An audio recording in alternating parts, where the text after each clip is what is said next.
What's going on, everyone? So, Los Angeles Lakers have waived Blake Hinson and signed Christian Koloko. It's official. Lakers put out the report. Now, obviously, there's a lot of people in Lakers Nation that are very upset that the Lakers decided to choose Blake Hinson. I've seen people want Armel Traore. I've seen people want Colin Castleton. Personally, I would have went with Colin Castleton. I just think that clearly the Lakers don't think he's ready.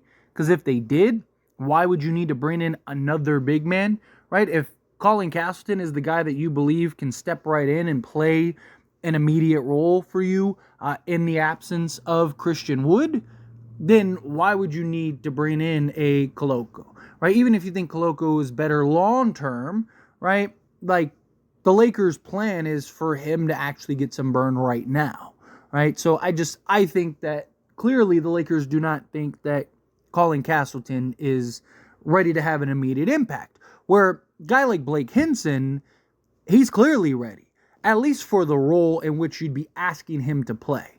Now, does he do much currently outside of shooting? No, but that's all you'd be asking him to do right now for the Lakers if you were to bring him in. And look, I understand that Anthony Davis wants to play more at the 4 spot.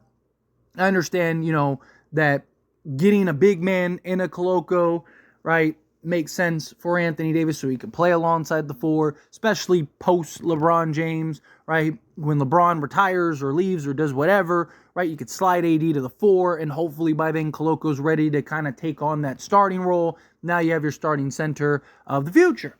And that very well could play out. That very well could be the case. I like Christian Koloko a lot. I think that he has a ton of potential. I think it's going to take probably this year for him to kind of get his legs under him, and then probably another year or two for him to really kind of evolve into the guy we need him to be. But I do think that kind of lines up with LeBron and AD, and if the Lakers are to go pull off, say, a trade for Valanciunas December 15th when he's eligible, right? Well, that still works for Koloko because, Valanciunas' contract only has 2 years guaranteed, this year and next, and then player option or a team option the following year, right? Non-guaranteed deal. So they could either A, keep Valanciunas and have Koloko be your starter alongside Anthony Davis, or have Valanciunas kind of be the third big, use him as a trade chip, whatever, right? You'd have flexibility if Koloko does evolve into that piece, into that player that you want him to be.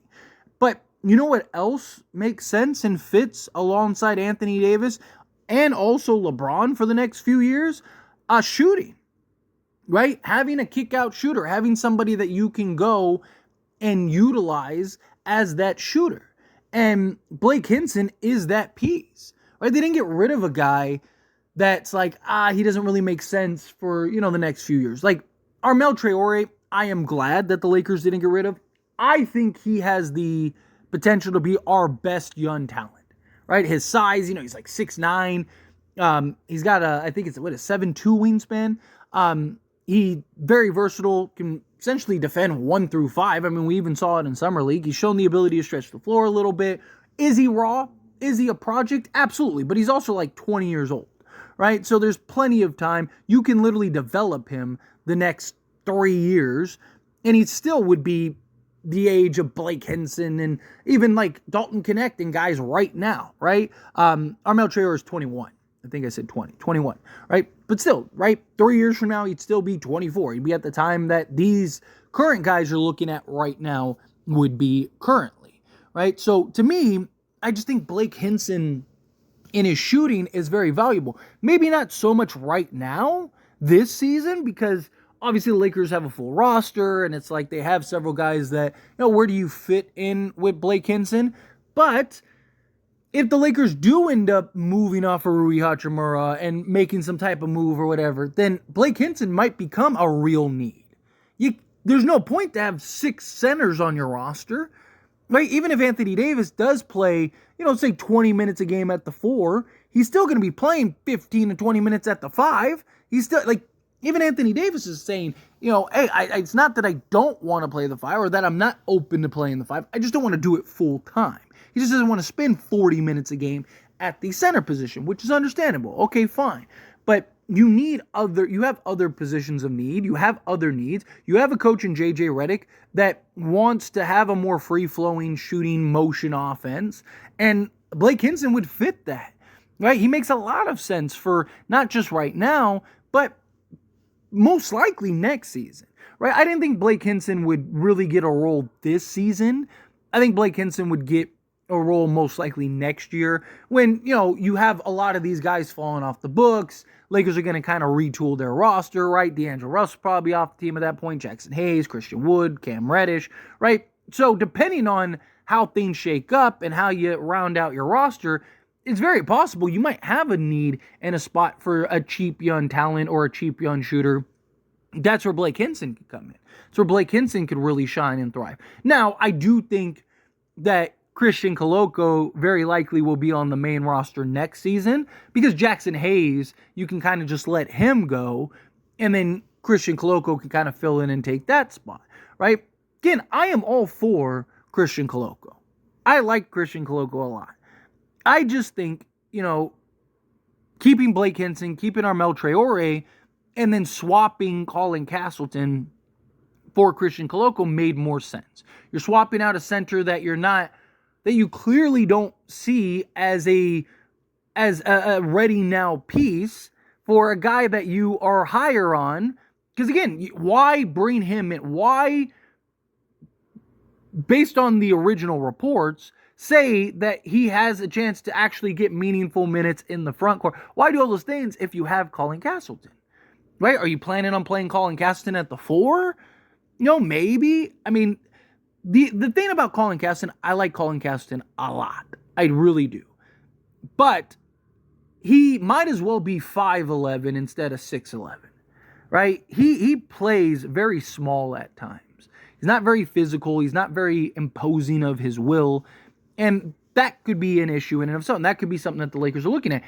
But how else do you get him to get over that and figure that out unless you just throw him to the Wolves? Right? Sometimes you got to just throw guys out there and see. Do they sink or swim? If he sinks, then you have your answer. If he swims, then you have your answer. Right? Like, at what point do you just kind of throw these guys out there and just say, hey, let's see what you got? Right? And if he's not ready, then, again, you have your answer. And you make your decision according to the information that you have. But when we haven't seen him play and we haven't done anything, right? Like, it's just, I don't know. I just look at, if you're going to bring, how many development centers do you need? Because they still have like Kyler and Mo and, you have now Castleton and still have Jackson Hayes, still have Christian Wood, you still have Anthony Davis, and now you're bringing in Koloko. It's just like, I get the hope is that one of these centers work out. But again, like, you still have other positions of need. You still have other spots. You still need shooting. Blake Hinson is a guy we've been searching for years. Literally years. From Cole Swider to Matt Ryan to the closest we got was Malik Beasley, and which Malik Beasley completely forgot how to play basketball when he was on the Lakers. Right? We've been searching for that versatile shooter. And look, maybe it's Quincy Oliveri. Maybe that's why the Lakers are looking at it. Maybe the Lakers are looking at, like, hey, Quincy Oliveri, he might be as good of a shooter as Blake Hinson, but he does more. That's possible. But Blake Hinson's also 6'8". You can't teach 6'8", right? And to slot him as a power forward, especially, a year or two from now as a backup. I'm not saying you have to start this guy and play him 30 minutes, but I do think he has value as a rotation piece, as a specialty shooter to kind of plug in and give him some quality minutes at that job. But, I mean, it's unfortunate. I'm rooting for him. Hopefully a team picks him up and he does well. But I wanted to kind of do a deep dive video into Blake Hinson because I know a lot of people are disappointed in this. So kind of use this in the comment section as our support group, right? Kind of talk and go over just our thoughts and opinions. So as always, pass a question on you. Let me know your thoughts and opinions down in the comments below. What do you think? How do you feel? What are your thoughts? Do you think that the Lakers messed up and made a silly decision? Do you think that no, hey, this was the right move? You know, you got Traore, you got two bigs now. However you feel, whatever your thoughts are, I love to hear it. So let me know down in the comments below.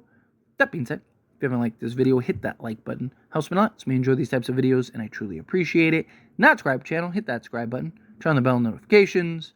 Appreciate y'all. Here, see you in the next one.